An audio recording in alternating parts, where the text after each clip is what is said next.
Welcome to the International School of Tailoring. My name is Reza, and this 34th lesson is going to be the last lesson of Module 1 of our How to Make a Bespoke Jacket series.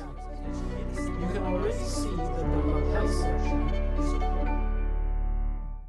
In the previous lesson, we basted our sleeves. In today's lesson, I would like to fit the traditional model together with you in a small fitting session. Now, we're not going to do anything advanced yet. We'll leave that for Module 4, which is going to be all about fittings. But since you've made it this far, it's only fair to talk you through a few basic alterations. The pattern in your purple box, and that on our website, has a few basic minor flaws, but very common ones, and I want to show you how to rectify them in case you're working on a project and you come across them. Okay? But these are not instructions to fit you. These are instructions to fit me. So this is what we're going to do.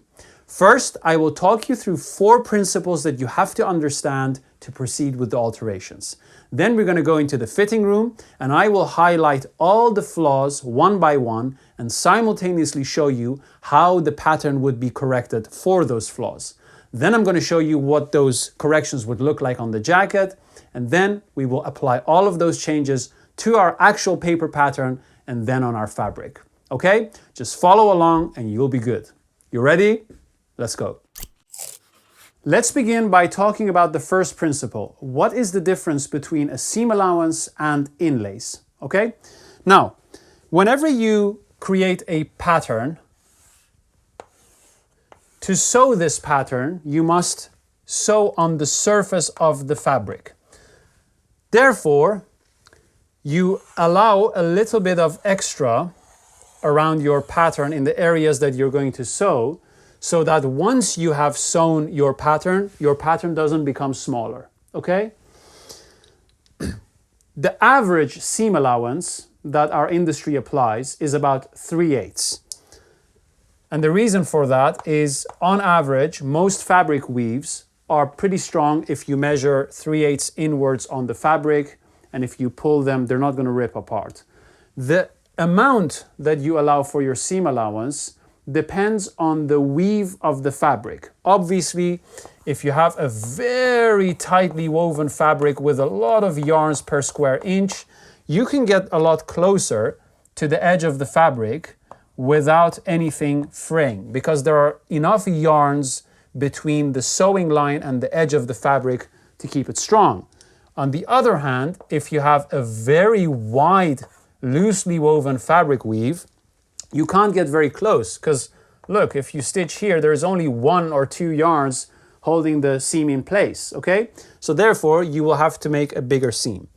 Seam allowances range between 1/8 of an inch, which is about 3 millimeters, to 5/8 of an inch, which is about 1.5 centimeters, okay?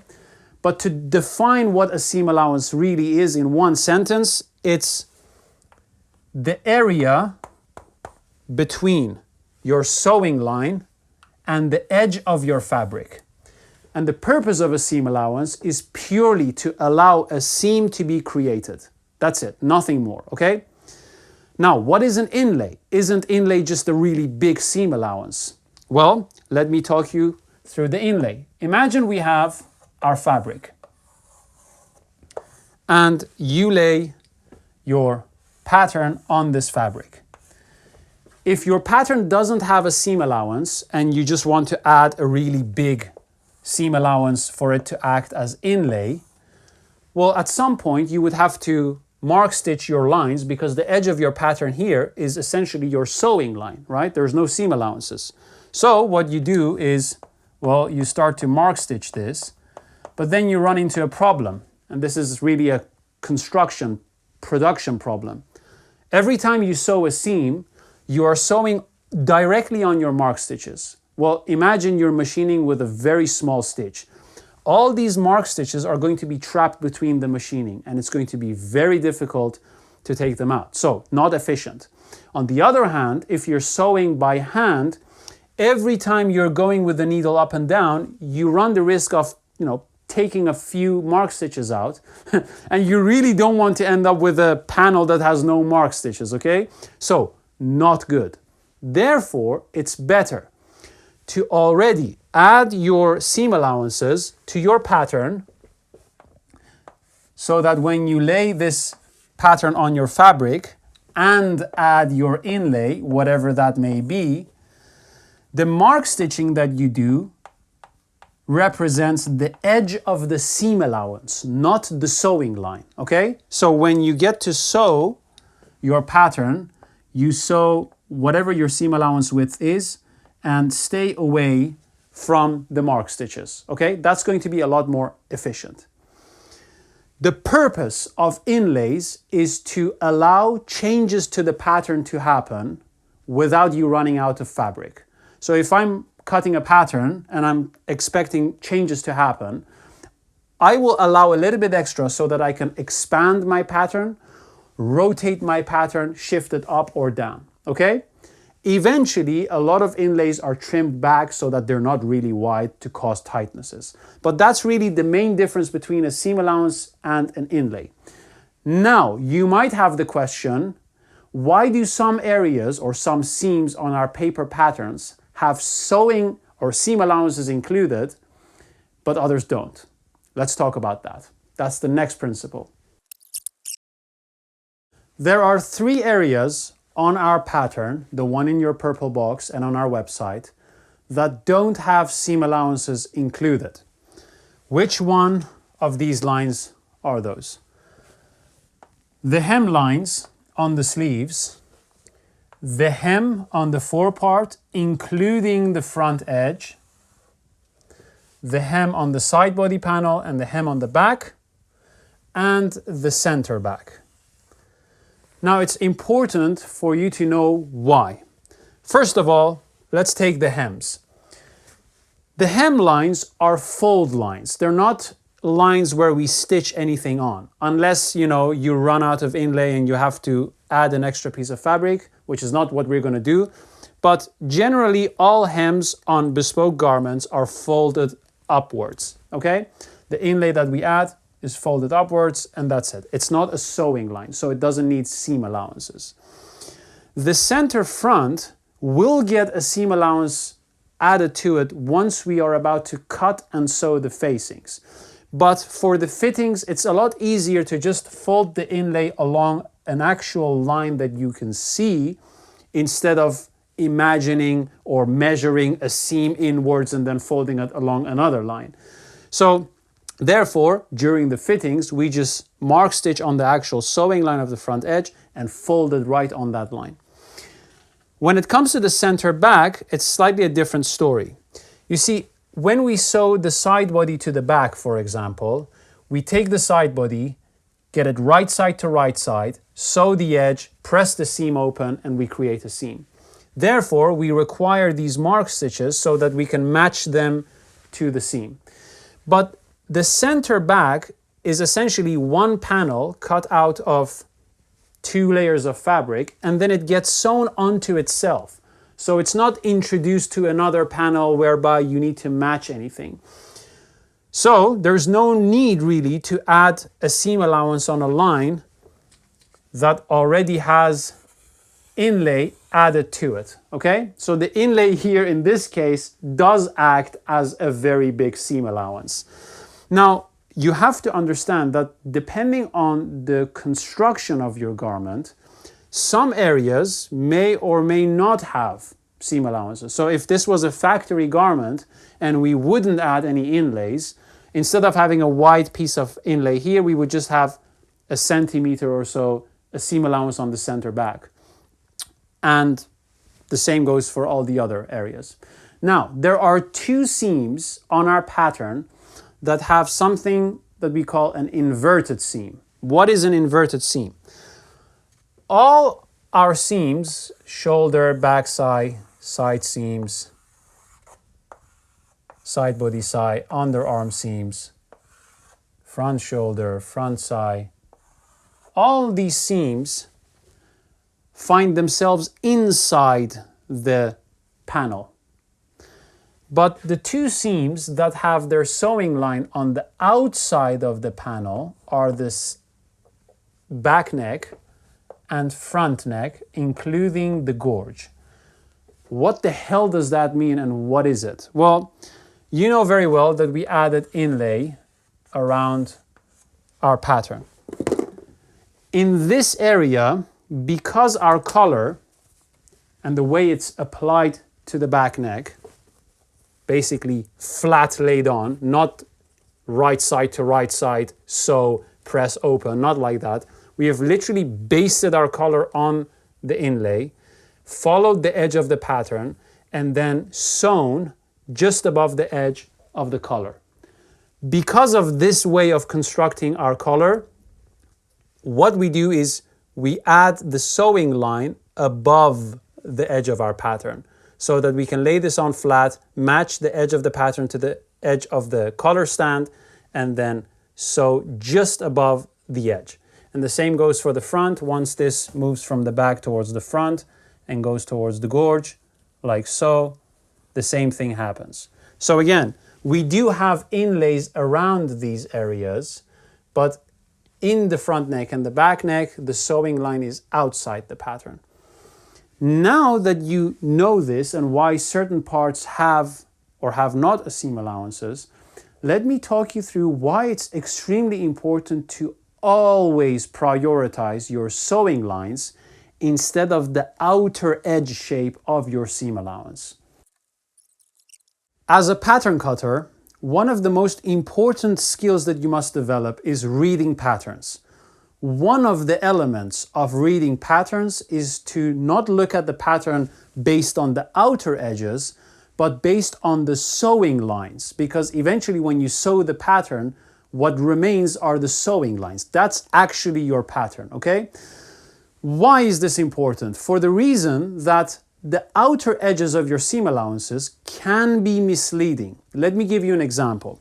So imagine that we have a square pattern here, and I will ask you, where are the sewing lines on this pattern and where do they intersect? Where are the corners of the sewing lines?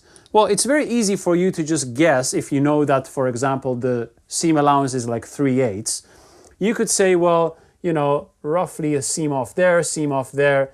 This is going to be where the sewing lines meet. And yes, that's very easy. You sew here, and you get your corner. But let me take exactly the same pattern and alter it slightly.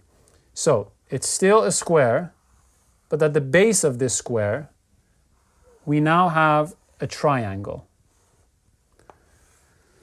And if I now would ask you, where do the sewing lines meet at this triangle, chances are high that you're fixated on having a vision of a 3/8 distance from the edge, and you apply the same here. So you measure 3/8 up from this corner, and you say that's where they meet.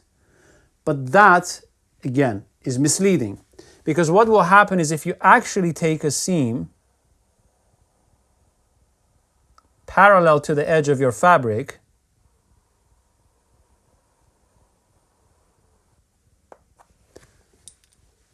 the corner of your sewing lines is significantly higher from the edge of your fabric here than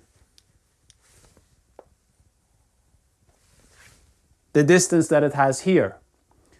So you can imagine that when you're sewing and you're altering your pattern, you must always be aware of where exactly are your sewing lines going to land so that you don't focus too much on the outer shapes. Now, this is obviously very abstract. How does this apply on an actual piece of pattern?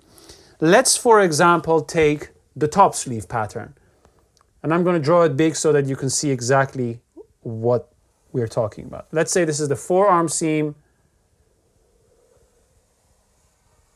and this is the top sleeve, okay? Whatever. If you take a seam off this pattern to find the sewing lines, and you take a seam off this upper edge, where these two sewing lines intersect, that's where your back pitch is going to be on the top sleeve, okay?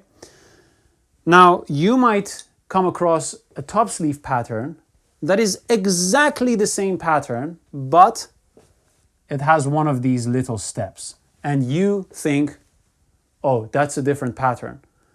Or you may think, oh, I have to make some sort of a weird square-shaped sewing line. But that's irrelevant. That step is just there to showcase where exactly the intersection of the edges are and what the width is of the seam allowance. It's just cosmetic. It doesn't mean anything. What you always have to do as a pattern cutter is go back to the original foundation, and that is trace your sewing line, which is parallel to the edge of your pattern, and see where they intersect. Imagine you want to let this pattern out, okay? You want to widen the top sleeve, and you're focused just on altering the outer edge shapes. This is what's going to happen. Let's say you let it out by whatever, 5/8, like so. This is the hind arm. And then you say, well, the seam is about 3/8. So you make that step on the same level. All goes well. And you connect this smoothly to the rest of the sleeve. And you think, well, it all makes sense, so I'm doing a good job. But then, I'm going to draw the sewing line in blue now. When you take a seam off, right here, and a seam off right here,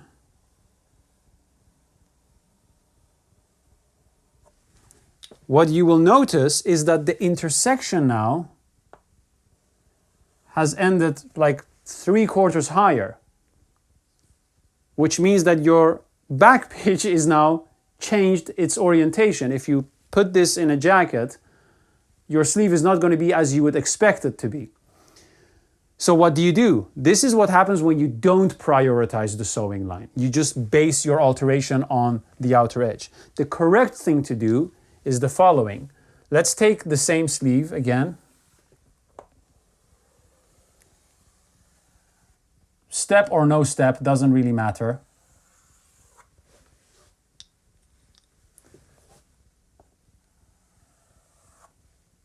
And this is our sewing line, so we identify that first.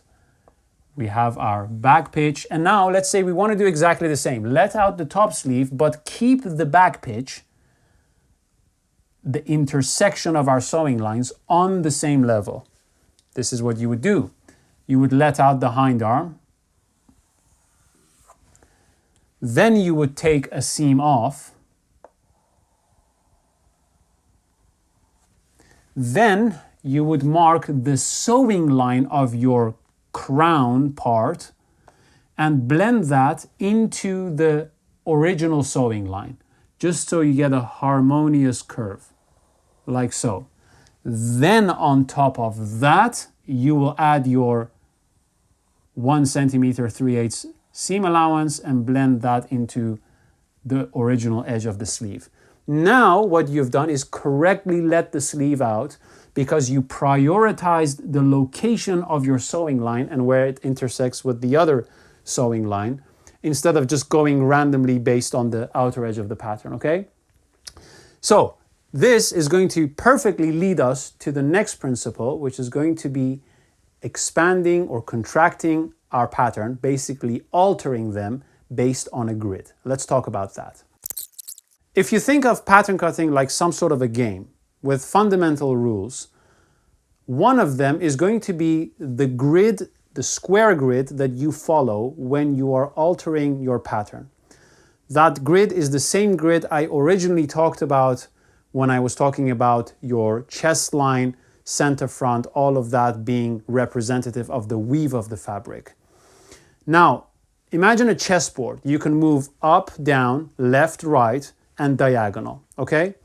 To make things simple for us as pattern cutters, we move up, down, left, right. Anything else is just a matter of connecting dots, okay? Now, what does all of this mean? When we alter our pattern by contraction or expansion, we always move our panels up, down, left, right to determine the new points. We can therefore alter our pattern really in two different ways. Let me give you an example with an actual pattern. So I have a shirt pattern here, and I'm going to trace it. Here we have two versions of the same pattern. Imagine that we want to extend or lengthen this panel. There are two ways that we could do this. The first version is we decide that we want to let out whatever, maybe like ½ an inch here at the top.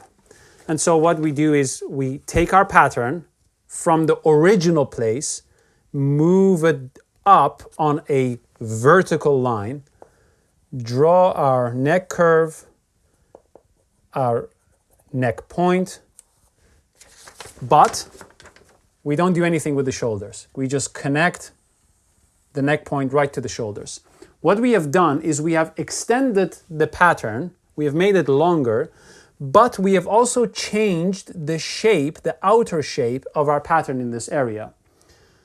The shoulder angle, as you can see, has changed. Now, there is another way we could do this, increase the length of our panel, but this time keep all the lines exactly as they are, but just shift them upwards, like so. So we decide to extend by the same amount, but now we're just going to move upwards, mark our neck curve, our entire shoulder line, our front scye, and then connect the rest to the underarm seam.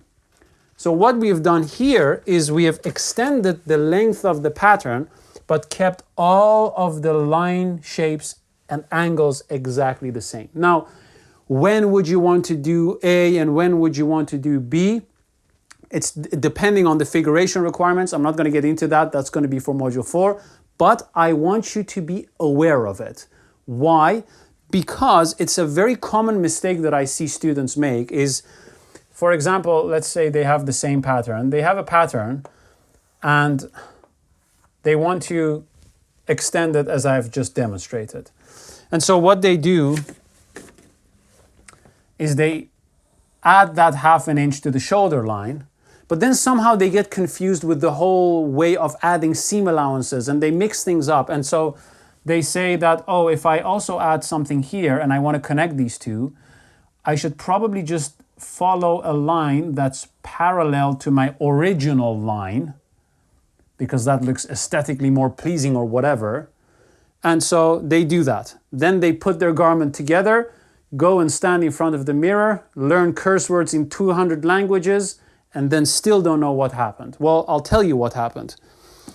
The fundamental mistake that they made is, and if it's a mistake if it was done without the intention, okay? If it happened by accident.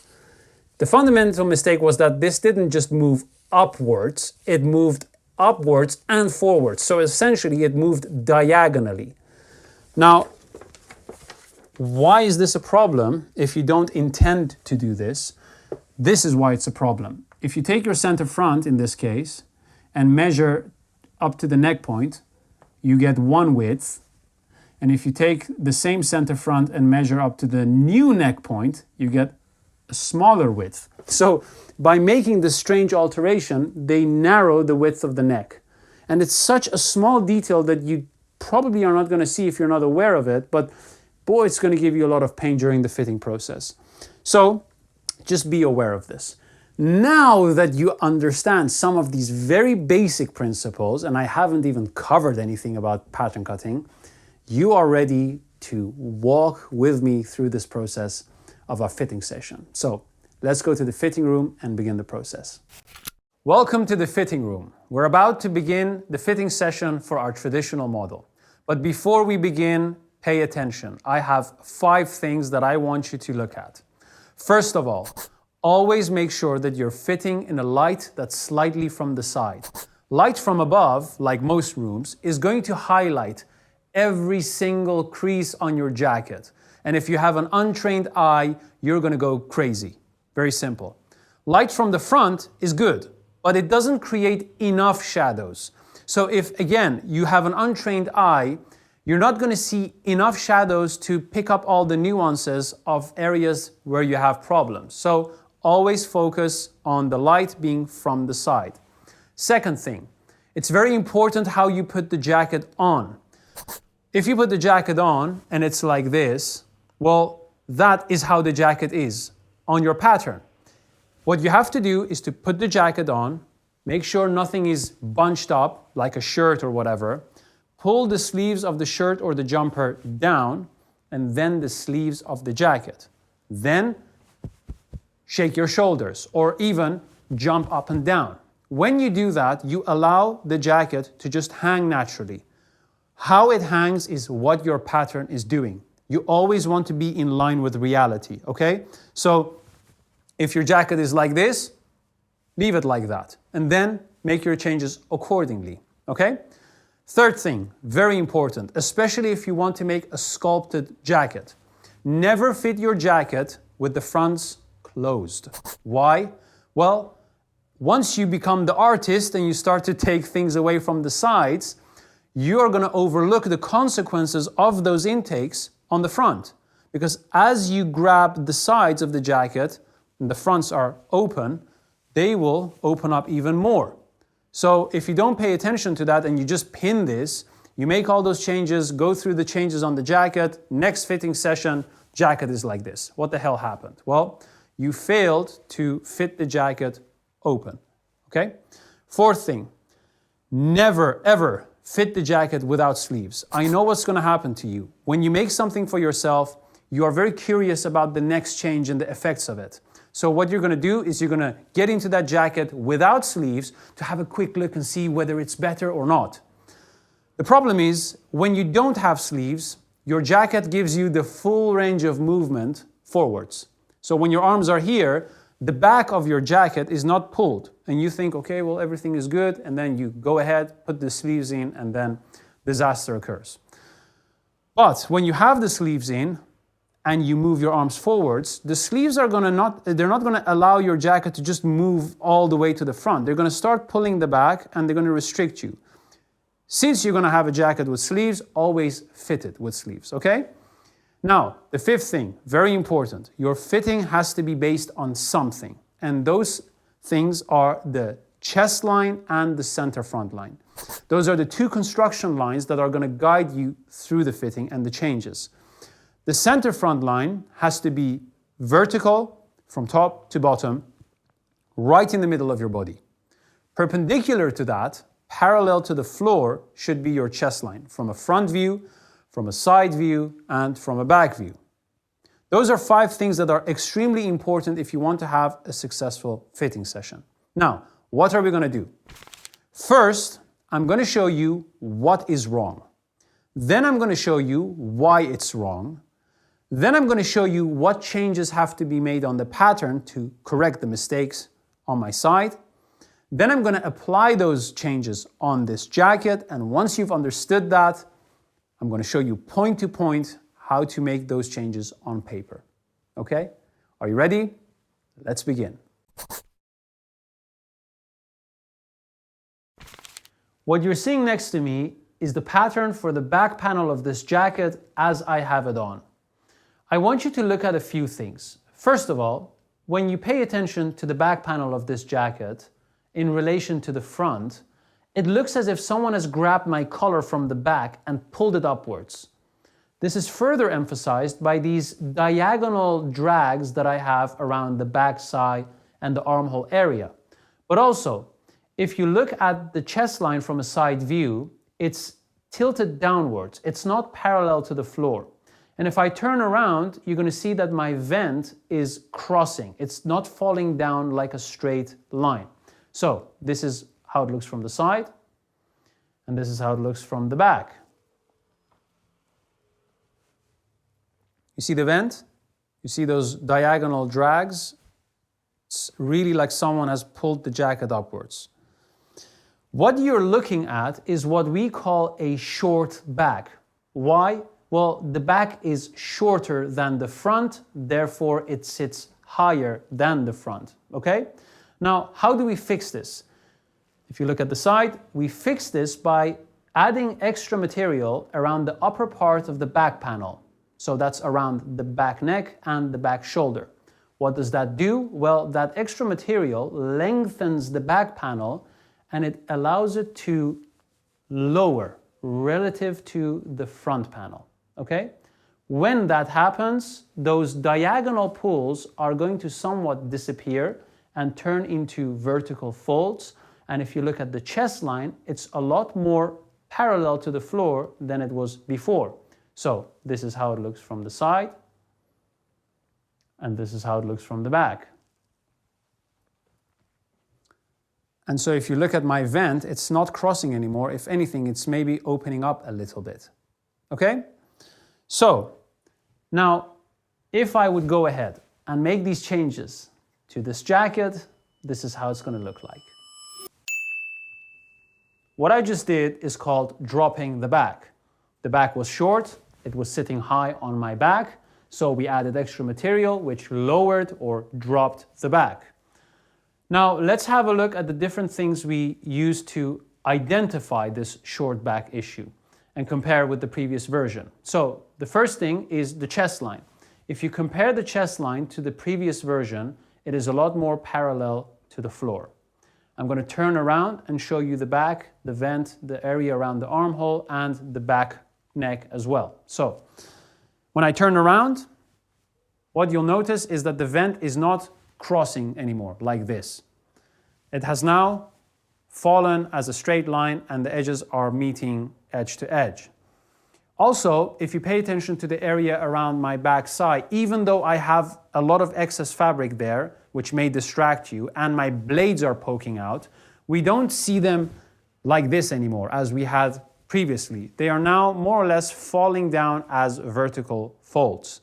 Also, if I lift up the collar, you can see the mark stitches for the back neck because obviously it has lowered. So all of that indicates that we have done the right thing and more or less restored the balance between the back panel and the front panel. Now, there is another thing you can look at, though it's not always very decisive, but it is good to pay attention to, and that is the position of the underarm seam. When the back is short, this seam is always sitting a lot further back on your body. But as you drop and lower the back, the garment rotates on your body and it sits a lot more forward. So good to pay attention to, but never make serious judgments purely based on this, because the seam displacement or the position can be wrong while the balance of the garment is correct, okay? So that's that. Now, another thing, because we have added extra material to the back side by raising the shoulder, it will affect the armhole. So in this case, it will make the armhole slightly deeper, the back pitch will lower and all of that, but don't worry about that yet. Just follow along step by step. We'll deal with the armhole at the very end once we have gone through all the alterations, okay? So let's look at the next alteration. Now that we have dropped the back, it's time to look at the fronts. When we dropped the back, we did restore the balance between the front and the back from a side view, but it also had some consequences on the front panel. As I showed you, when the back lowers, the fronts move upwards and inwards, and we want to correct that. Now, you might think, well, if dropping the back causes the fronts to go in a different direction, isn't it wrong to drop the back? The answer is no. Everything is related, and you must know the relationships. When you're doing fittings, you're going to go through a cycle. One affects the other change affects the other, but as you progress, the changes become less and less and less until you achieve perfect balance, okay? And that's what we're doing. So, what's wrong with the fronts? Well, I'm going to raise the collar and overlap the fronts. I want you to look at the chest line and also the center front line. The chest line, instead of going on a horizontal line, it's going like the roof of a temple into a point. And the center front line, instead of going as a straight line from top to bottom, is slightly on an angle. So have a look.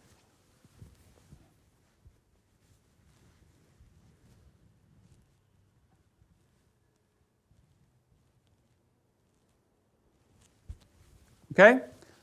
Now another way to look at this is to take the button and pull it outwards and the underarm seam and pull it downwards. When you do that, you are stiffening up your fabric. It's as if it's made from paper.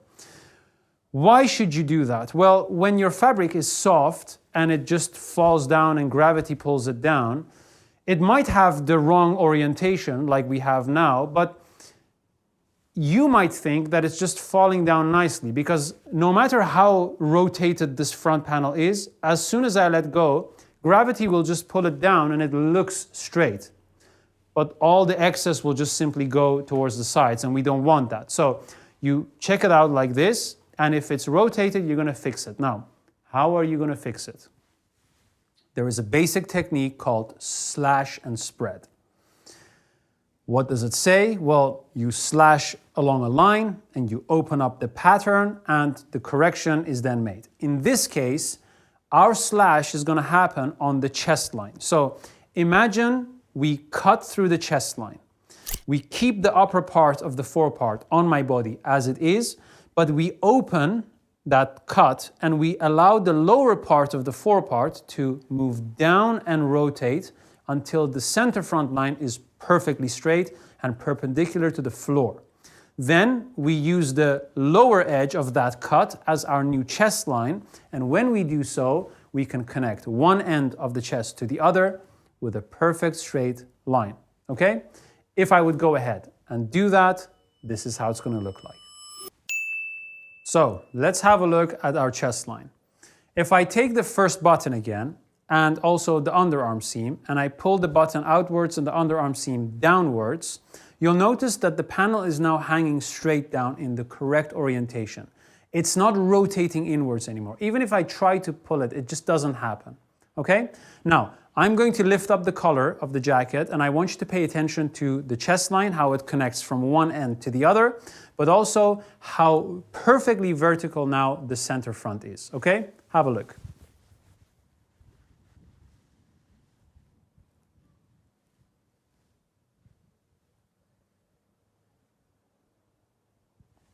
Okay? So this is how it looks from the front. This is how it looks from the side. And maybe you can still see that my blades are somewhat pulling the back panel upwards, but that is a surface shape issue, not a length issue. So we'll get to that. And this is how it looks from the back. Now, one thing you'll notice is that the chest line on the back panels are slightly going to a point as well. And you might be wondering, how can we fix that?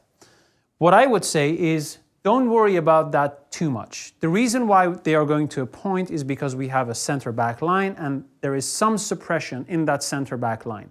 The more suppression you have, the more those panels are brought together and the more the chest lines change angle. If we had a one-piece back, for example, as some tailors do for style reasons, that line would have been perfectly horizontal. The idea is for us to establish a parallel line to the floor from all angles as much as possible. You will never get it absolutely perfect, but you have to try to get as close as possible, okay? Now, you might have a question, and the question is, why did we have to make a cut in the pattern and open the chest up if we also could have just opened the shoulder seam and allowed the front panel to drop and rotate? It's very simple. If you would do that, so opening the shoulders and trying to drop this and rotate this, you would be making a very simple alteration extremely complicated. You would have to consider 4 different factors. First of all, you need to know how much to drop the front spy. And it's not very obvious because what you're seeing here on the chest line is not really identical to the changes that is going to happen in the shoulders. The distance between these two areas is quite big. So what you do here is not going to be identical to what you want to happen here. Now, how much to drop by is one factor. The second one is, at what angle should the shoulder be? That's another complicated one. You can't just calculate that. Third one, where should the new front neck point be? Should it be on the same vertical line? Should it move sideways? You don't know that. And the other fourth factor is you should also know where the front shoulder point has to be. again, it's not going to be exactly the same as the neck point. So all these factors are going to be confusing. You want to get the result that you want in as predictable way as possible with the simplest technique. When I showed you the chest lines going into a point, I also showed you where the original, the new chest line has to be, the correct chest line. The difference between those two would inform us how much we should open that cut if we would make one there. And with one cut and one opening, we keep this upper area the same, allow the lower part to drop and rotate, and voila, the whole thing is fixed. Now, maybe you have a different question. And the question is, why did we just not drop the entire front panel as we did with the back? Also, very simple. If you do that, you will drop and lower the front panel, but you will not change the rotation of it. We also wanted it to rotate. Now, you might have a third question. And the question is, why do I suddenly have so much fabric in my lapel? Well, when I made this alteration, the position of the neck point changed, and that changed the position of the break line of the lapel. And as we went through with the lesson on collars, to get the break line of the collar to connect smoothly to that of the lapel, I had to slightly deviate and change the position of the break line, and that gave me a very wide lapel. And so to keep the same lapel width, I had to slightly take it in, and that gave me extra fabric along the edge of the lapel. Nothing to worry about, we'll deal with that all the way at the end, okay? On to the next change. So before we continue and make any other changes to our jacket, we have to make sure that all our seams are in the right place. Our shoulder seam is fine. Our side seam is okay, but there is one seam that is not in the right place, and it plays a very important role in creating a silhouette on this jacket. Which seam is that? That is, of course, if I take the stance of a great emperor, and you can see it, the underarm seam. Now, maybe it's already difficult to see because it's too far back. It's exactly underneath my armpit. But it should be about an inch more forward. Why is that? Well, whenever we have this underarm seam too far back, what we are doing is we are wrapping the front panel with its flat surface around my body. A flat surface that rolls around the body can be shaped so it manifests an hourglass shape, but for that you have to refer to lesson 18, edge to fold transfer, whereby we stretch out a hollow edge to bring that hollow shape onto the surface. We are not going to do that with our front panel. For that, we just bring the seam in the right place so that the edge of the seam already creates the shape that we want, okay? So, what am I going to do? Check out the animation next to me. I'm going to be letting out the side body panel by about an inch at the underarm seam and bring that into 0. Then I'm going to take in the underarm seam on the front panel and also take that to 0.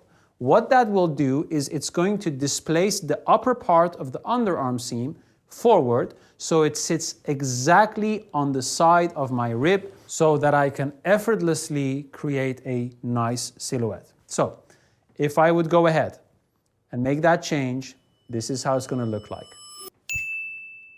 You see how the underarm seam moved from being backwards to being forwards. Now, there are two purposes for doing a seam displacement. The first one is technical. When two seams are joined together and they are hollow or convex, these two are hollow, they manifest a either positive or negative surface shape. Here, because they are hollow, they create a negative hourglass surface shape. Now, if those two don't join together on the right place on the body, they will not really show that beautiful shape that we are trying to get out of those two seams. So what will happen is either they're going to be too far forward in the wrong place or too far backwards, and then we are not really having that seam right on that area where we want it. If the seam is too far back, then like I said, the flat surface of the fabric will just wrap around the body and we're not going to get really any shape. The second purpose of doing a seam displacement is aesthetic. So imagine that as you're looking at this seam, I'll bring it even more forward so that when I'm just standing in front of you, you can see some of that seam, like here on my shoulder seam. That can create an optical illusion and create a very nice silhouette, or you can bring it further back to hide it. But you must know the technical consequences. So never hide a seam if it's actually ruining the silhouette. So understand those relationships. Also, remember that I did not make the jacket any bigger or smaller. I simply let out one seam and take exactly the same amount on the other. So that's that. Now, let's do a quick comparison.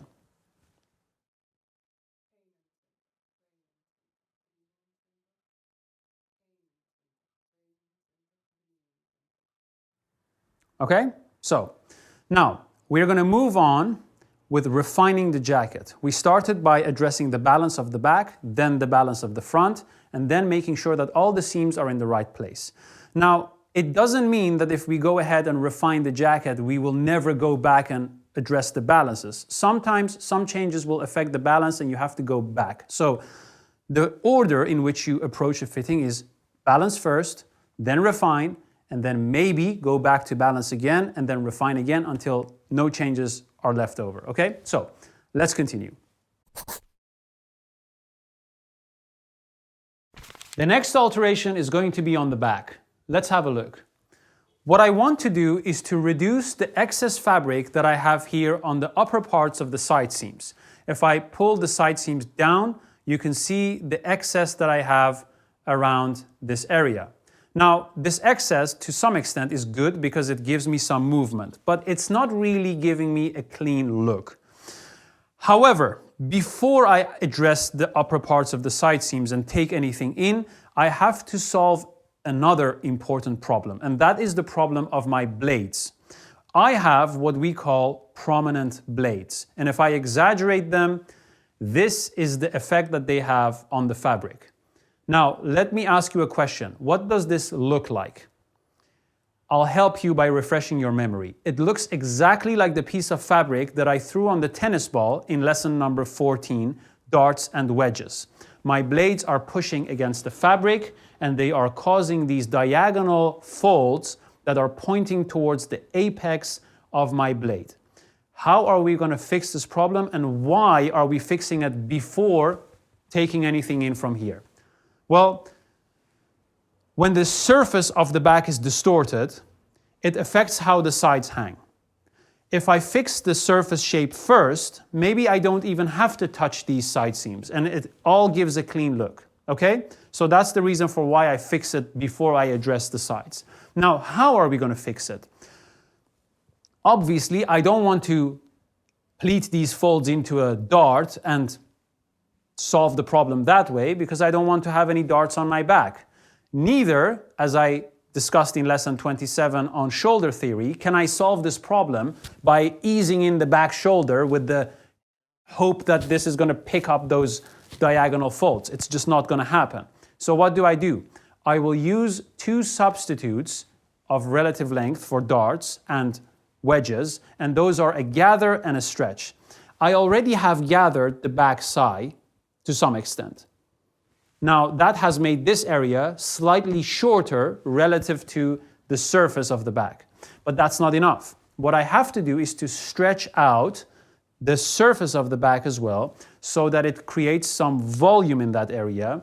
And when I'm resting, my blades can easily fit there without distorting the rest of the fabric. Now, if I was using a stretch fabric, like a crepe fabric, I would not have this problem. Because the stretch fabric is so flexible, it already adapts to the negative and positive surface shapes that I have on my body. But because this is a linen, I have to do all of that manually. So, this is how the back looks before stretching the blades.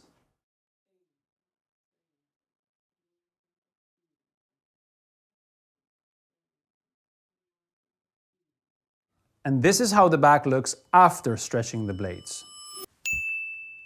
So, as you can see, most of the diagonal pulls have disappeared. Let's compare this with the previous version.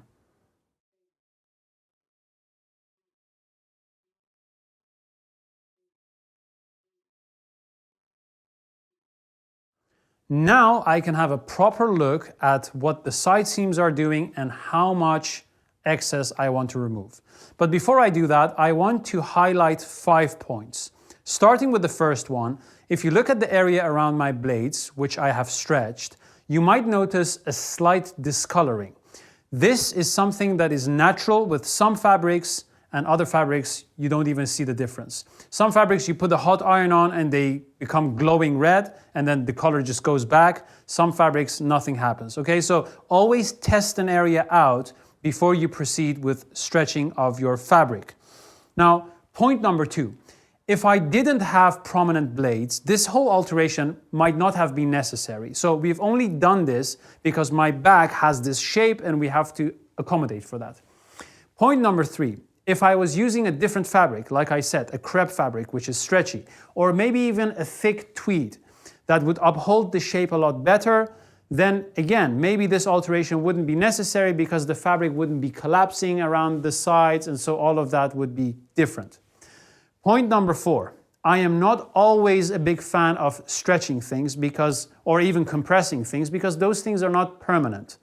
So I always try to do it with the pattern cutting, but sometimes, in some cases, you have to know these techniques and apply them, okay?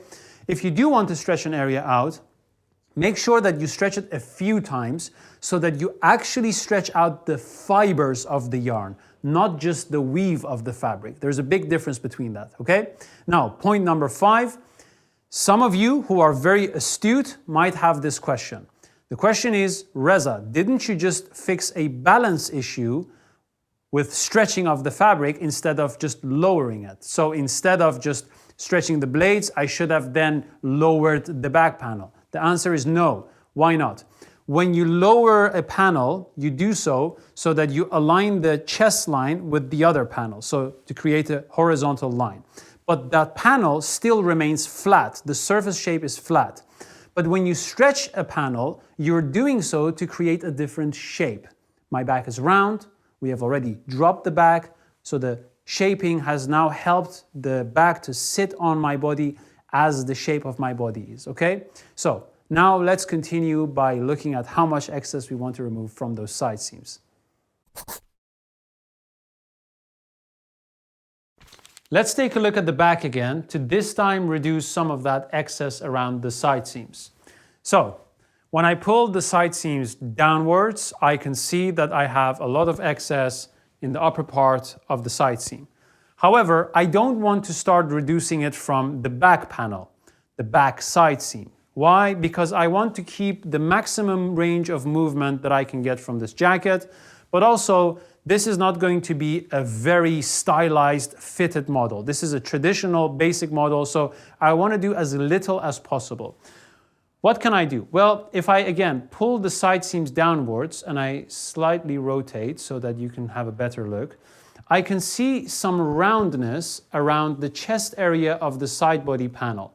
What I want to do is to straighten that a little so that I don't have this round effect underneath my arms, okay? What I would do, if you take a look at the animation next to me, is start at the very top of the side seam panel, of the side body panel, and then run a straighter line through the chest area into 0 at the waist, okay? So, this is how it looks at the moment from the back. This is how it looks from the side. And if I would go ahead and make that change, then this is what it's going to look like. So we have reduced the roundness of the side panel's side seam. And this has, to some extent, cleaned up the silhouette of the back on the side seams. Let's do a quick side-by-side comparison.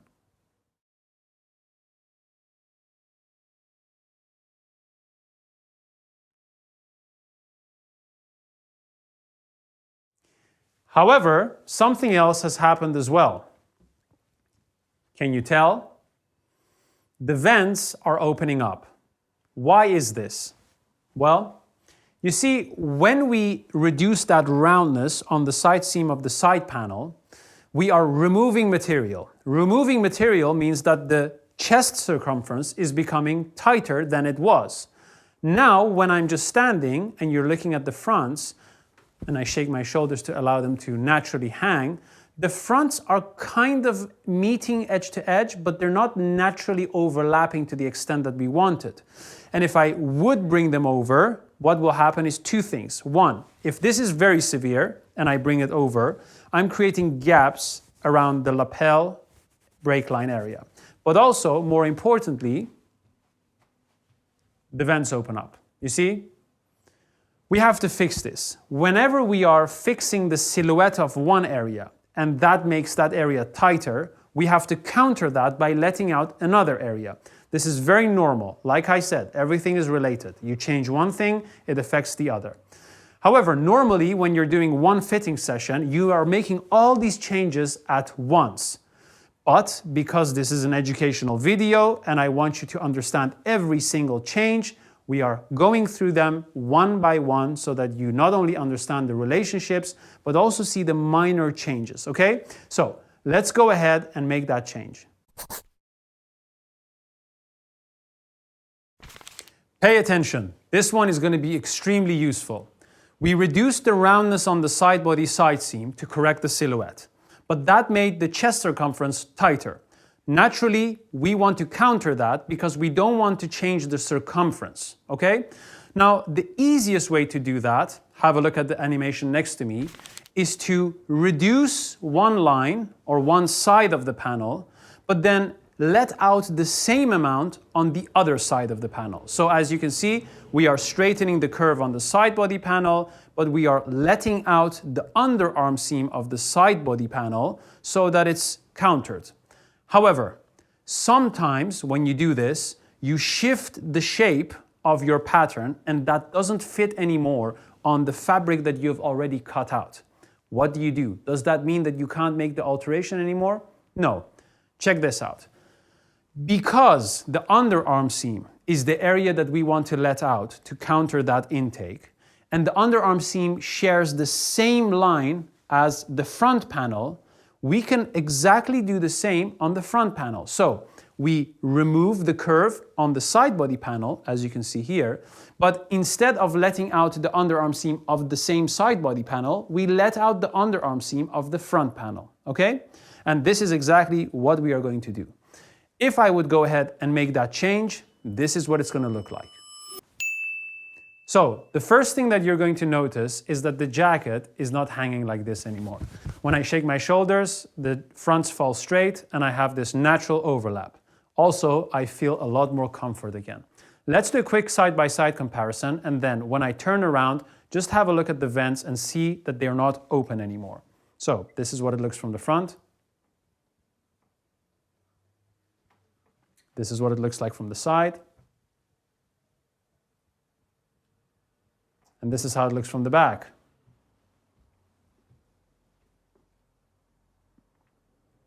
So, you notice the difference? Now, of course, when I move up and down, the vent is going to be in continuous movement, but the point is that as I'm shaking my shoulders and I'm just standing naturally and the vent can just fall, it's falling pretty much straight down. Now, this is what we're going to do. I'm still not happy with the silhouette of the side seams on the back. When I move my arms forwards, the area around the chest line is where I need most of the cloth. However, when I move my arms forwards, this area underneath the chest line is still a little loose. I don't need a lot of fabric there. So this is what I'm going to do. Check out the animation next to me. I am going to hollow out this area a little bit on the double. What that means is that I'm going to be taking in a little bit from the back and the side panel again into zero at the top of the side seam. And of course, I'm going to counter that again by letting out the front panel. If I would go ahead and make that change, this is what it's going to look like.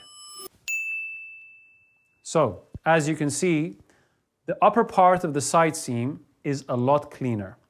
And I have removed all the excess that I had here, which wasn't doing anything, and that has made the silhouette a lot more pleasant to look at. Let's do a quick side-by-side comparison.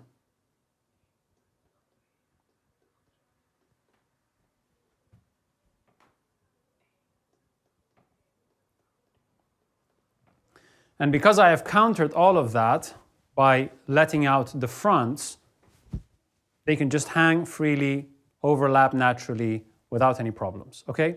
Now, you might have two questions. Question number one, if we are taking in one area, but then letting out the same amount somewhere else, aren't we just doing nothing? That's a good question if you don't understand the concept of figuration and mass distribution.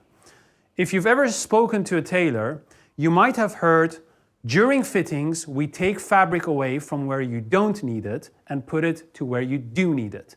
So fitting a garment is not just about measures. It's really about allocating the right amount of fabric in the areas where the body needs it. For example, if I had a very big belly or a very big chest, you wouldn't give me a very narrow and skinny front panel, would you? Okay? So that's that. Question number two, and this is maybe a little bit more advanced, but I'll still raise the question. We did a seam displacement on the underarm seam, and we did that by letting out the side body and taking in the same amount on the front. That moved our seam from a backwards position to a forwards position. However, because we took in the side seams, we had to counter that by letting out the fronts. So we let out the fronts again. Your question might be, didn't the letting out of the fronts undo the seam displacement, as in making that underarm seam go further back again? That's a very good question. And the answer is yes. What you have to understand is we went through a little compromise. You see, technically, we should have just let out all of the counters on the side panel. But because, as I mentioned, we didn't have a wide enough fabric to put our new pattern on, we had to make a compromise and work with what we have, which is still some inlay on the same seam, but on the front panel, okay? This is something that you're gonna come across very often. Sometimes a fabric is not available anymore, so you can't cut a new piece, or the fabric is very expensive and it wouldn't make sense to cut out a new piece. All you can do is work with what you have, know how to work with it, and the next garment that you're gonna make, do the right thing. So still adjust the pattern so that it's technically correct and it's not a built-in compromise, okay? Let's go ahead and make the other alteration for the next round. I want you to take a look at the back again, this time from a side view. What I would like to do is to give a little bit more shape to the back of this jacket around the waist area. At the moment, it's a little bit flat, and I think it can do with a little more shape. However, I don't want to overdo it. This is supposed to be a traditional model, okay? What am I going to do? Well, have a look at the animation next to me. I'm going to take in the waist on the double, which means both on the back panel and the side body panel. And I'm going to run that into 0 at the bottom and the top of the side seams. However, this is going to have a big consequence on the fronts of the jacket. And you have to understand this consequence. I'm going to explain that after I've made that change. And the reason why you have to understand this is because taking in waists is a very common alteration. And if you don't know the consequences on the front, you're going to be lost, okay? So, are you ready to first make that change? Let's do it. 1, 2, 3. Can you see a difference? Maybe a little bit, maybe nothing. Let's do a side-by-side comparison first.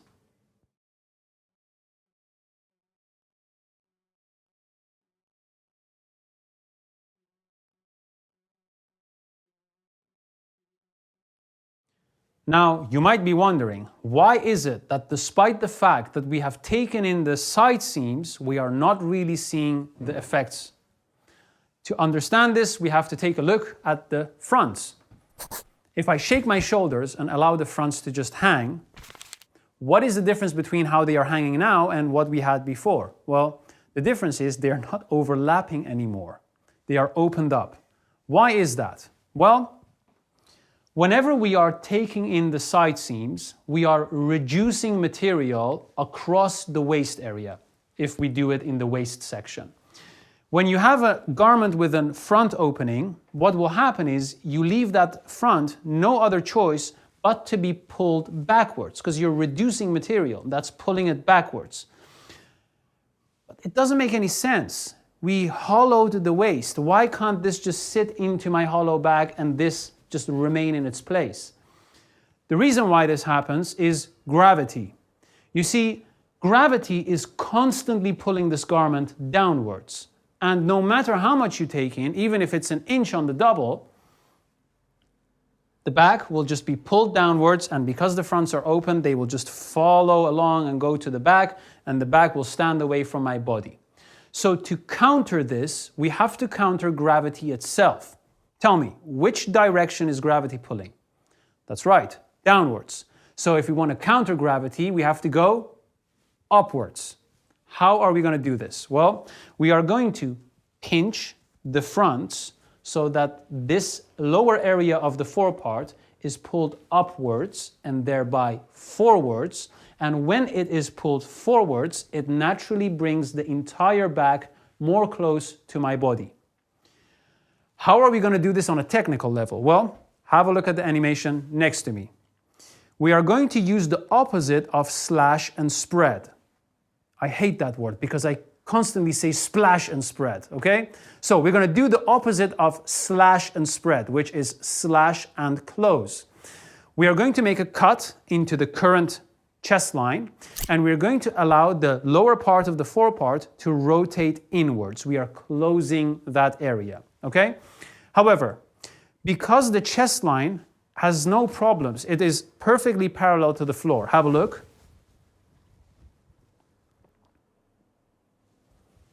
We are not going to change the chest line. We are just going to allow the lower part of the forepart to rotate inwards, okay? If I would go ahead and make that change, this is how it's going to look like. The obvious difference that you see is that the fronts are wrapping beautifully without me having to pull them together. Let's do a side-by-side comparison.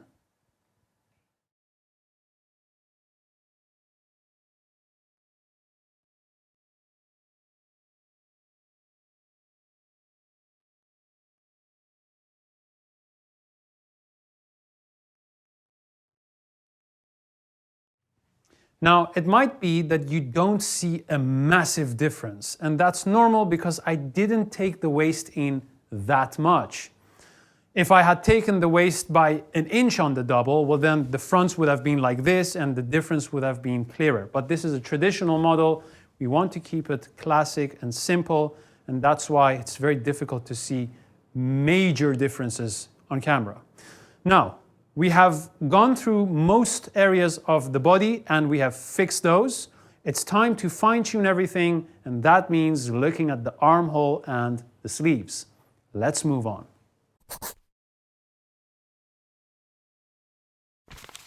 Now, during this entire alteration, we have made many changes. We have dropped the back, we have dropped the fronts by slash and spread, and then slash and close. We have let out underarm seams, taken inside seams, and all of that, to some extent, has had an impact on the shape of the armhole and the orientation of the sleeves.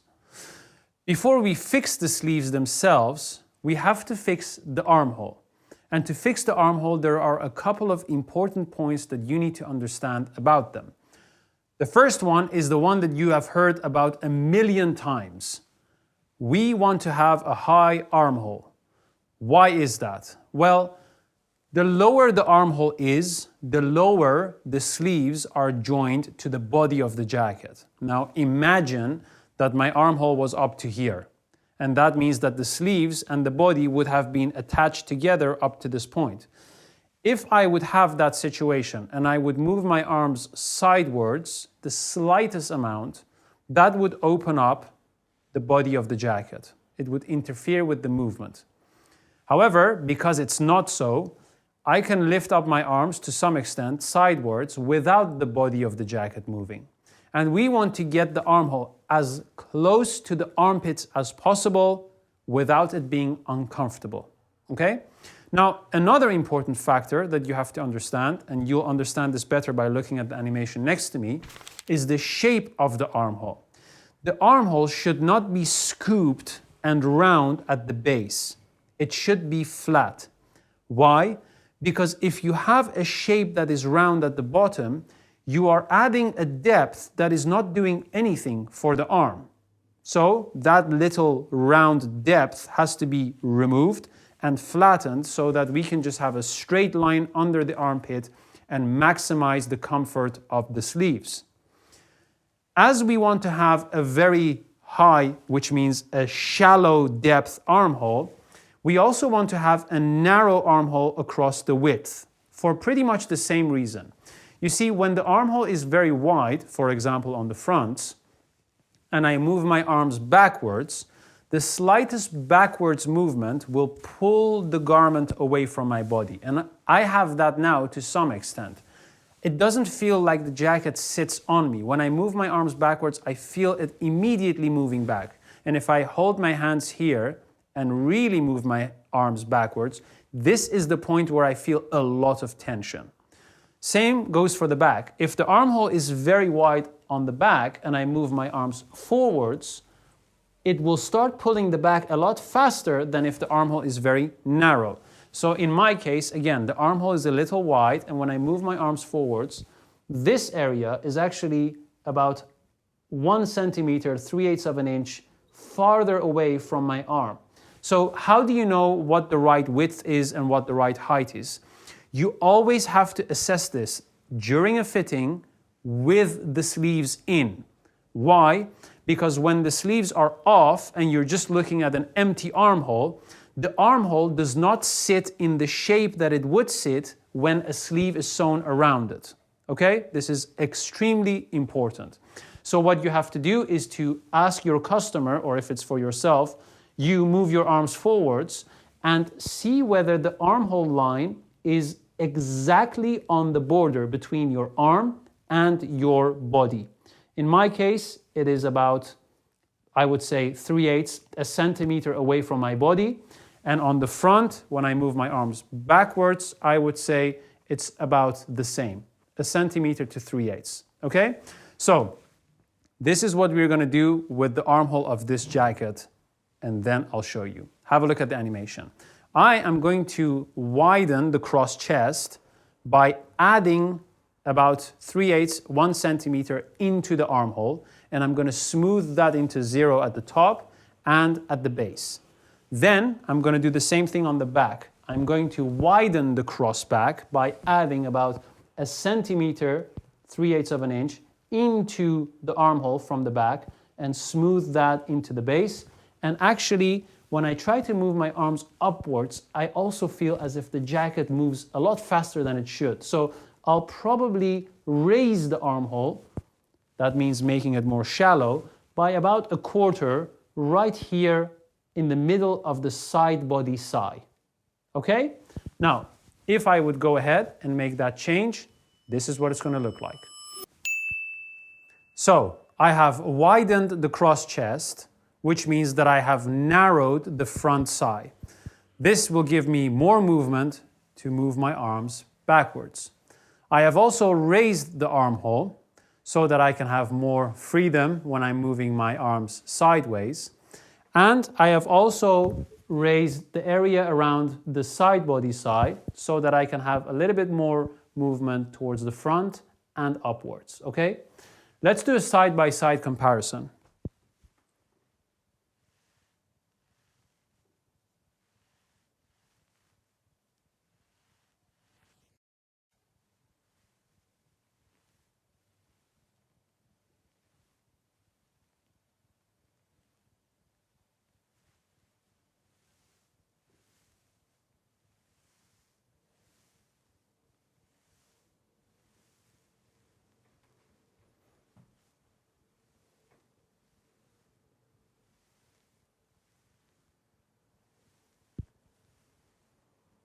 Overall, I can move my arms a lot more without the body of the jacket flapping around. However, when I'm looking at the side here, at the top of the side seam, I feel that I can bring that point in a little further.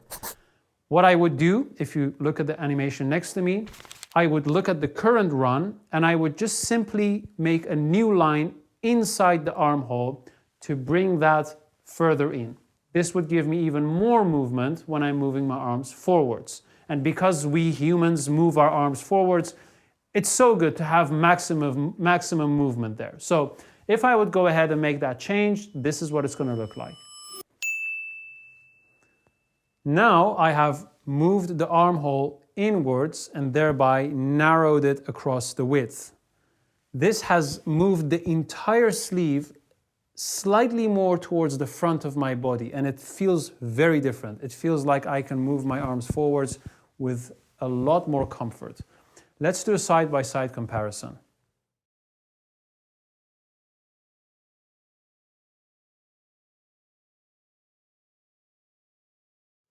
See?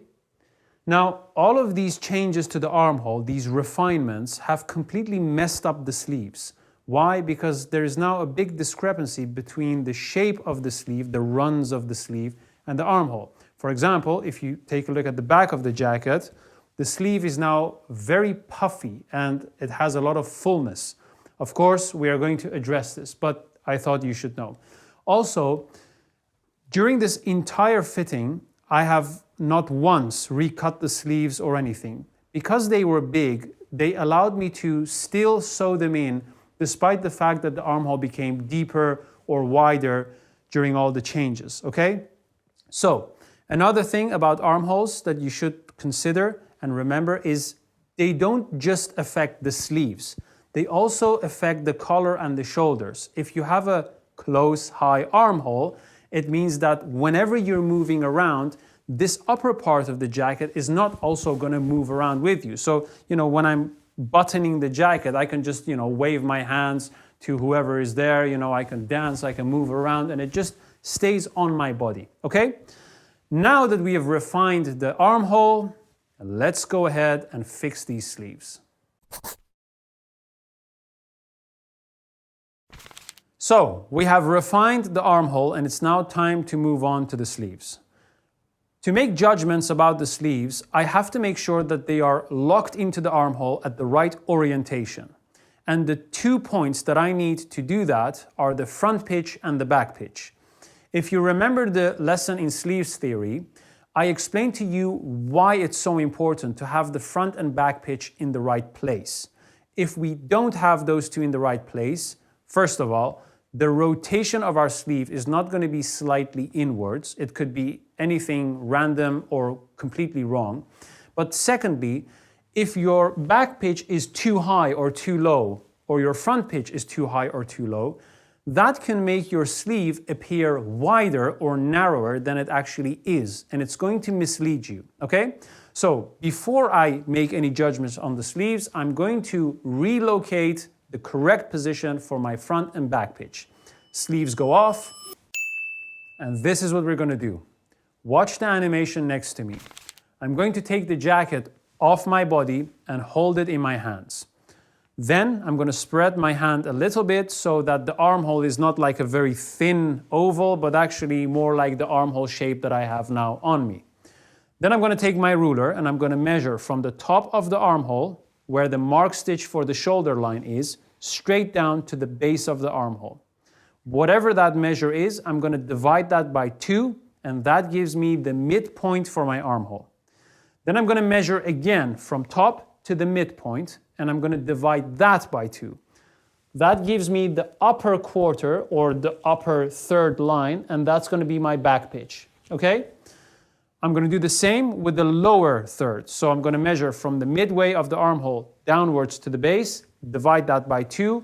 Whatever measure I get is going to be my front pitch mark, okay? If I would go ahead and make that change, this is what it's going to look like.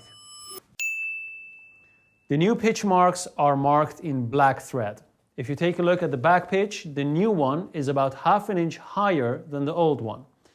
If you take a look at the front, the new front pitch is about 1/4 higher than the old one. Now I can properly put the sleeves in and make sound judgments about them. Let's do that. I have now put in the sleeves according to the right orientation. If you remember, as I explained in the theory lesson on sleeves, whenever you establish the right pitch marks on the armhole, for both the front and back pitch, 95% of all cases, your sleeves are just going to hang perfectly straight down. Have a look at the sleeves. If I move my arms forward and I just drop my arms and allow them to sling into a neutral position, the sleeves will hang perfectly straight down, right? Same goes for the right side. And this is just purely me establishing the right pitch marks on the armhole. By the way, I have not changed the pitch marks on the sleeves themselves, only on the armhole, okay? Now, when it comes to sleeves, there are 5 things that you want to take a look at. The first one we have already done, which is the pitch of the sleeves, okay? The correct orientation of them. The second one is going to be the size of the sleeves at the upper part, the sleeve head. Third one is going to be the size of the sleeve around the elbow and the cuff. Fourth one is going to be sleeve length. And fifth one is going to be aesthetic. So that means, do you have a roped sleeve, a flat sleeve, a blocked sleeve, a big roll here, a big roll there, and all of that, okay? Let's go ahead and start by refining the upper part of our sleeve, which is the sleeve head. We have dealt with the orientation of our sleeves by putting them to the right pitch.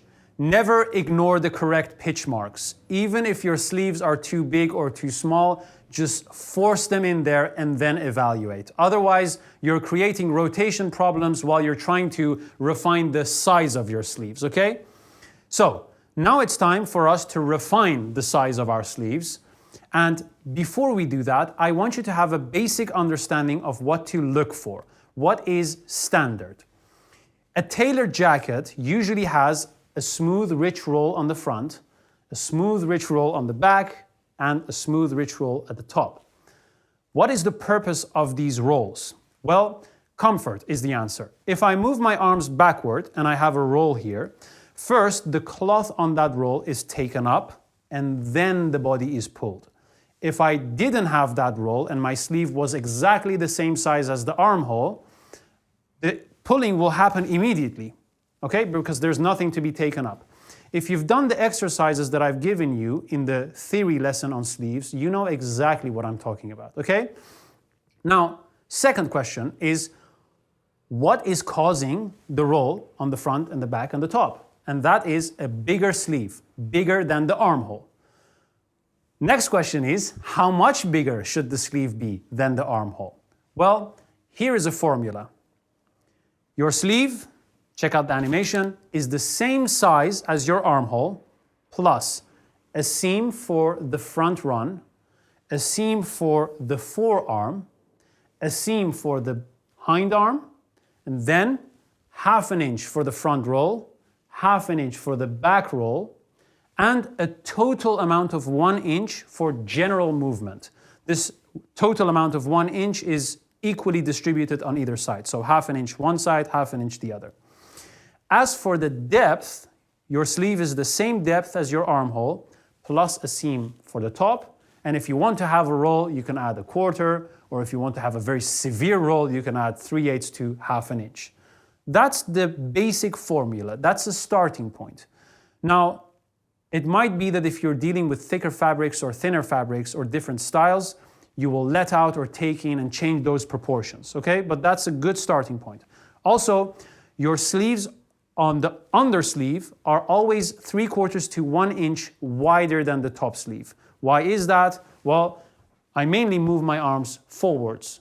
It's good to have a slightly bigger sleeve there so that when I do this, I have more comfort, okay? But this proportion you have to maintain. So if you're taking in the top sleeve, you have to do the same on the undersleeve. If you're letting it out, you have to do the same on the undersleeve as well, okay?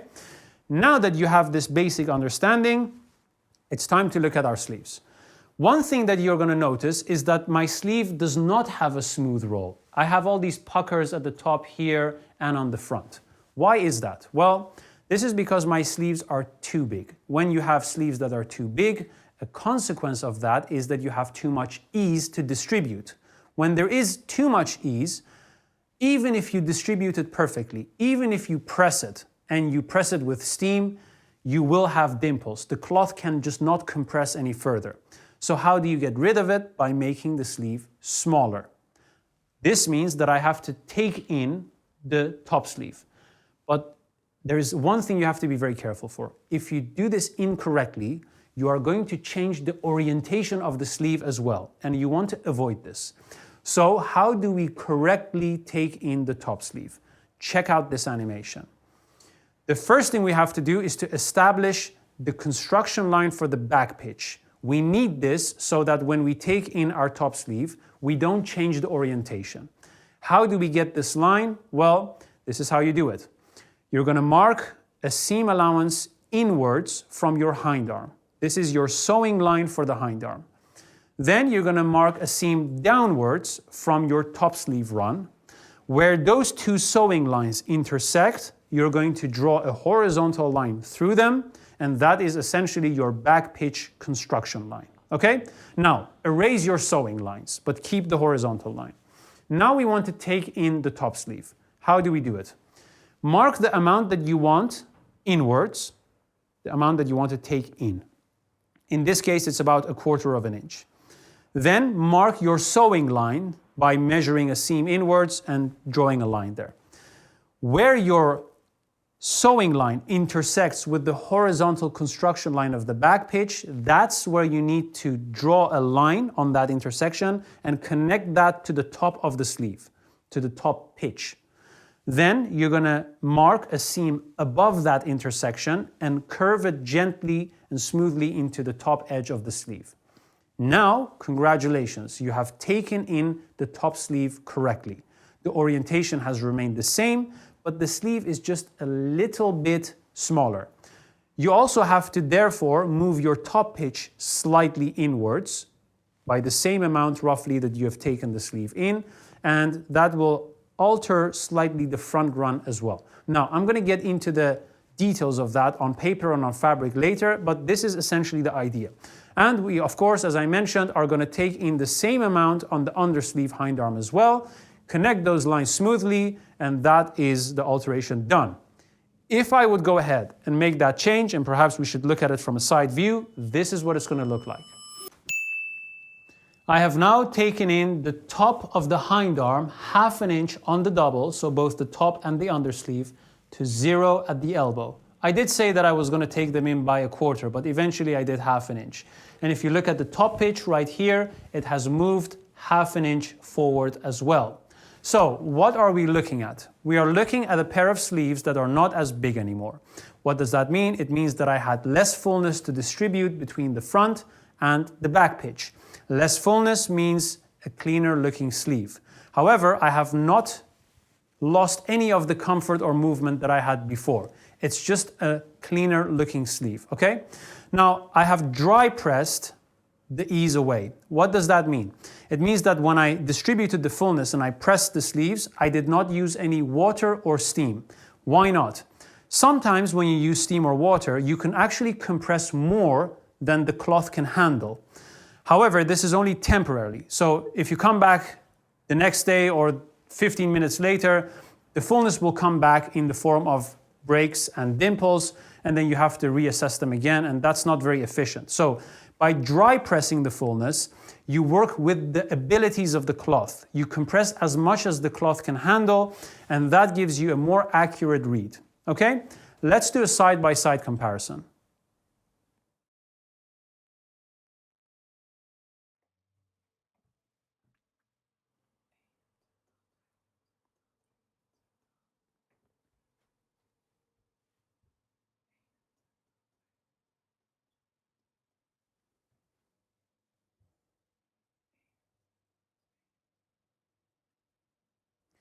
So that means that we have addressed the width issue of our sleeves. What about the depth? Now, the top of the sleeve doesn't really have a big amount of roll, and I don't want it to have. This is a traditional model.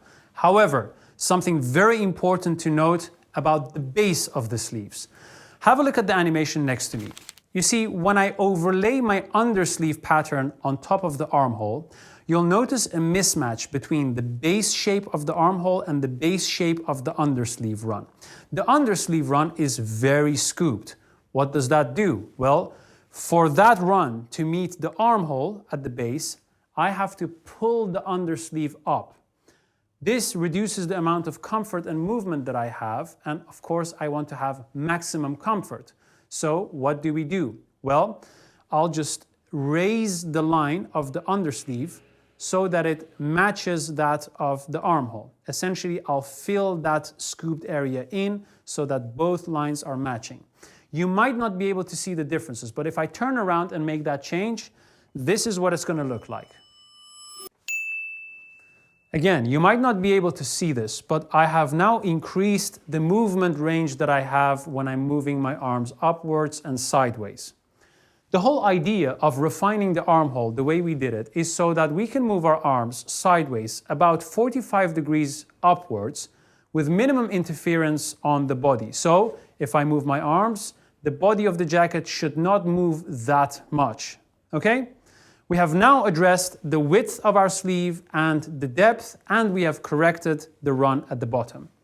That's that. Let's move on to the next part, which is going to be the elbows and the cuffs. At the moment, I'm quite happy with the look of the sleeves. However, there is a problem. When I bend my arms, I feel tension around the elbows and the cuffs.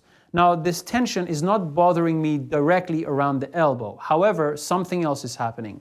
Because there is not enough room for my elbow to fully bend, there is a lot of pulling happening at the base of the armhole and the back pitch area of the sleeve. Why is this problematic? Well, if it isn't addressed, this will happen.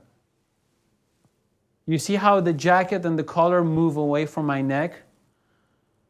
Now, something else will happen as well. When I finish these sleeves, I'm going to have lining inside there. I'm going to have extra materials around the cuffs. There's going to be buttonholes, buttons. All of that is going to reduce the space inside this tube. So this problem is going to be even more exaggerated. How am I going to change this? Well, have a look next to me. I'm going to let out the base of the hind arm on the double, so both on the top sleeve and the undersleeve, by about a quarter. I'm going to do the same around the elbow area, and I'm going to connect that to 0 at the top of the hind arm. I don't want to let out too much because my sleeves are going to look like Kim Jong-un, and I don't want that to happen. I want a nice, smooth aesthetic. So, if I would go ahead and make that change, this is what it's going to look like. It feels so much better. I don't feel any pressure around the elbow anymore, neither do I feel pressure around the cuff. And when I bend my arms, I also don't feel a lot of pulling around the back pitch area and the base of the armhole. Let's do a side-by-side comparison.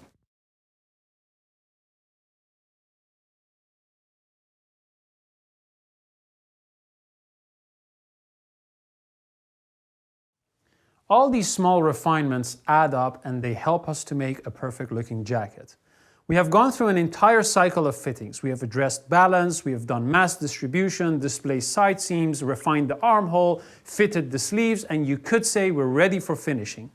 However, if you remember what I said in the beginning, we don't just perfect one area and then another and then another. We have to fit the entire jacket, including the sleeves and the armhole, and then look at it again. Because now that the sleeves are refined, maybe they interact differently with the body of the jacket. So I'm a picky customer and a picky tailor. I would like to refine as much as I can, and now I want to step into phase 2, which is the smallest refinements that my eyes can see, and I'll try to fix them. Let's get on with it. We're entering phase 2, small refinements. The first refinement that I'm going to look at is going to be on the side panel. If I move my arm slightly upwards, you'll notice that this point is being pulled upwards. Now that's not because I'm lifting my arm. Even when I'm not lifting it, in the mirror I can see that this point is being pulled upwards. Why is that? The reason for this is that the suppression on the front is not well distributed. We have too much on the underarm seam and too little on the front. Remember, the dart that we have here is just quarter on the double. Normally, a dart is 3/8 on the double. However, I'm not going to touch the dart here. All I'm going to do is to reduce the suppression here. This is how it's going to go. Have a look next to me. I'm going to let out the underarm seam suppression 1/8 on the double. So that means both on the front and the side panel. And I'm going to take that to 0 at the top and to 0 at the hip area. If I go ahead and make that change, this is what it's going to look like. If you look at the side body panel, you'll notice that most of the pulling has disappeared. If there is still a little bit pulling going on, it's because we have quite a wide inlay in that area, and naturally that's going to tie things up. But I'm not going to reduce the suppression any further. Now, I could offset the suppression towards the front. That means taking in a bigger dart. But because this is a traditional garment, I'm not going to do that. We'll just stay with the model. Let's do a side-by-side comparison.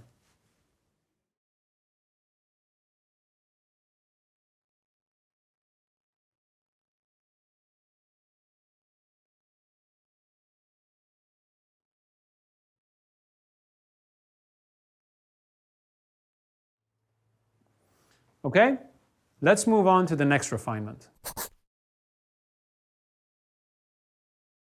The next refinement that we're going to take a look at is going to be a tricky one. It's at the top of the side seam, exactly in this area. You see there is a small break there, and this is caused partially by my big blades. Also, this is not a very friendly fabric. It's a sloppy linen. And of course, we have chosen it for this purpose, so it highlights all the mistakes. If this was a thick tweed, you wouldn't even notice that because it upholds itself very well. Now, we have to use all the tricks that we know to make sure that this back looks like it is made from a tweed fabric. So what do? Well, when I move my arm slightly forwards, you notice that the top of the side body panel collapses. This is because it is slightly angled away from my body. What we have to do, watch the animation next to me, is to take in the top of the side body panel inwards and zero that into the chest area. This makes sure that the side body panel is as close to my arm as possible so that when I drop my arms, it doesn't really collapse on the back. Also, this is not making the back any tighter. It's just displacing the amount of fabric that we have in the right area, okay? If I would go ahead and make that change, this is what it's going to look like. I have now taken in the top of the side body panel and have brought that into zero around the chest. But I've also done something else. I have gathered the back between the chest line and the top of the side seam onto the side body panel. So it's as if the back was the sleeve and the side body panel was the armhole. This has created more roundness around the top edge of the back so that the entire back panel follows the shape of my body. Let's do a side-by-side comparison.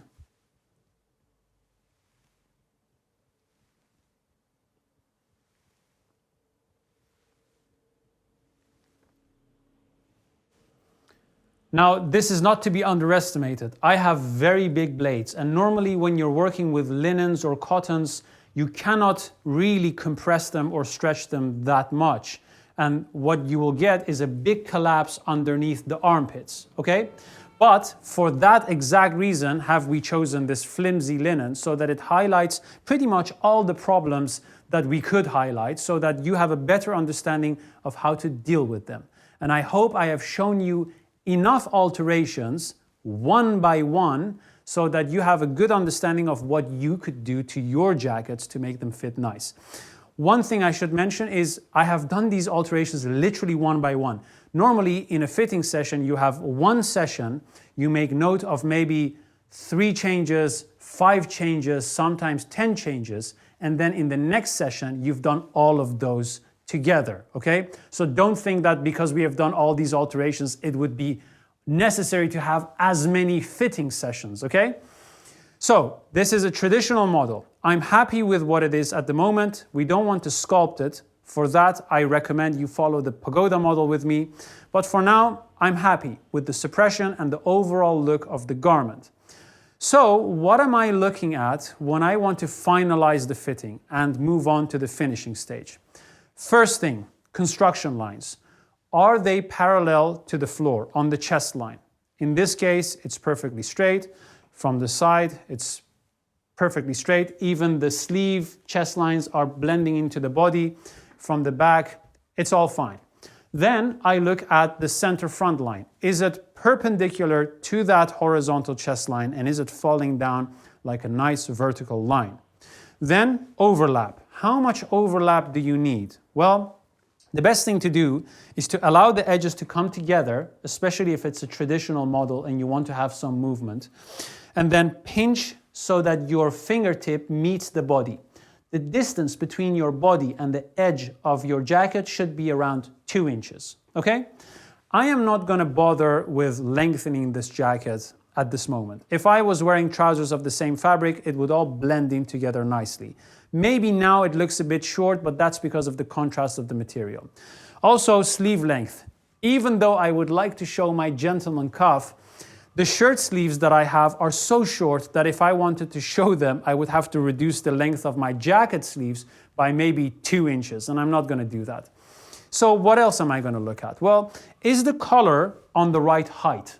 At this moment, it is. Any higher would start to create distortions, any lower would create this gaping effect, okay? At this moment, it's very nice in terms of height. It's blending nicely into the lapel. Speaking about the lapel, I'm happy with the width. I'm not gonna make it any wider. We're not in the 1970s, but at the same time, this is not a cheap jacket with skinny lapels. Shoulder width. Are the shoulders the right width? If they were too narrow, my deltoid would be sticking out. If they were too wide, I would be looking like an 80s fridge. At the moment, it's kind of like aligned with my deltoid, and I'm happy about it. Also, the roll on the front is pretty neat. The roll that I have on the back is pretty neat. I have all the movement in the world. This feels almost like a pajama. I could be dancing in this and do all sorts of things, and I would be very comfortable. One thing that I think is good to know, if you look at the side, the base of the jacket, it looks like it's slightly on an angle. This is not a balance issue. This is just a line correction for visual interpretation. You see, if this was perfect straight with the parallel to the floor and I would wrap the jacket, it may look like it's going upwards. So what we do is we correct that line to create the optical illusion of a straight bottom even from the fronts.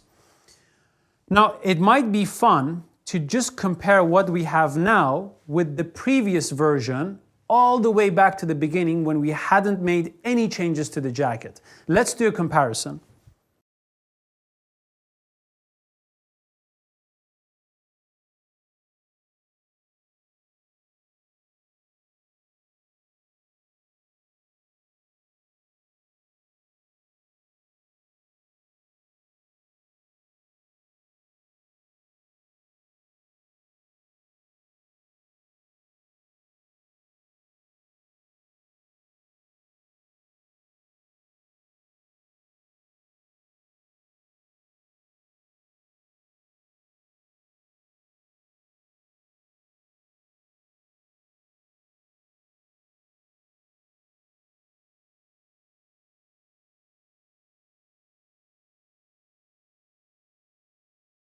I think it's time to call it a day and move on to make these changes onto our paper pattern. Let's go. So we have reached the end of part 1, lesson 34, traditional model. In part 2, I'm going to instruct you on how to make the changes that we have discussed in this lesson onto your paper pattern. Go watch the lesson and follow along. I'll see you there. Now I have put in the sleeves according to the right orientation. And if you remember, as I explained in the theory lessons of sleeves, theory lessons on sleeves, theory lesson, not lessons, lesson. Even if it's, I can remove the snake. Okay, best way to burn this jacket. Yeah, there are 3 options you have to understand. All right. When I bend my arms, have a look at my sleeves. If I just move my arms forwards, let them just hang naturally and fall into their natural position. The slings, the slings, the sleeves, the slings sling, they are slinging, fuck you.